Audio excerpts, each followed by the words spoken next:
الفرقان کی 70 نمبر آیت میں 70 نمبر کہ اگر کوئی شخص شرک سے بھی توبہ کر لے جو اس کائنات کا سب سے بڑا گناہ ہے، اور یہ واحد گناہ ہے جو قیامت والے دن معاف بھی نہیں ہوگا اگر دنیا سے توبہ نہ کی، باقی گناہ اگر بغیر توبہ کے بھی کوئی مر گیا تو اپنا عذاب بھگت کے جنت میں انشاءاللہ چلا جائے گا۔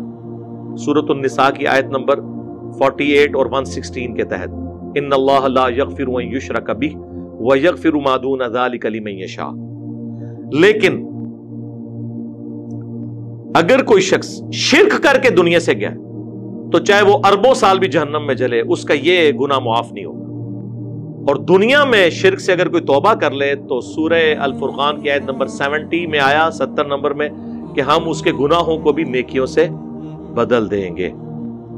تو ظاہر ہے یہ والا جو معاملہ ہے بدکاری والا، یہ بھی اگر کسی نے توبہ کر لی ہے سچے دل سے، اور پاکستانی توبہ نہیں، تسبیح پھیرنے والی توبہ نہیں، توبہ کا مطلب ہے توبۃ نصوحا، جو آگے کو نصیحت ہو جائے۔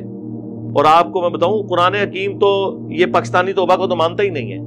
قرآن حکیم میں یہ ٹاپک سورۃ النساء کے اندر اور کئی صورتوں میں آیا ہے، فی الوقت اس کا جو ایک سمجھ لیں ایپیکس ہے نا اس حوالے سے، وہ سورہ النحل میں اللہ تعالیٰ فرماتا ہے آیت نمبر 119، سورت نمبر یہ 16 ہے، 14ویں پارے کا آخری صفحہ ہے۔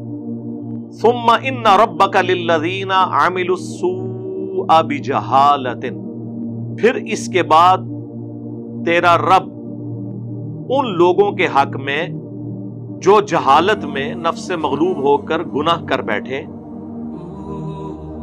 ثم تابوا من بعد ذلک، اور اس کے بعد فوراً توبہ کر لیں کام کرنے کے بعد، وَأَصْلَحُوا، اور اپنی اصلاح کر لیں۔ اصلاح کا مطلب ہے کہ آندھا کوئی پٹھا کام نہیں کرنا۔ اِنَّ رَبَّكَ، بے شک تیرا رب، مِن بَعْدِهَا، ایسا کرنے کے بعد، لغفور رحیم، ضرور بخشنے والا مہربان ہے۔ کیسا کرنے کے بعد؟ توبہ، اور توبہ کے بعد اصلاح۔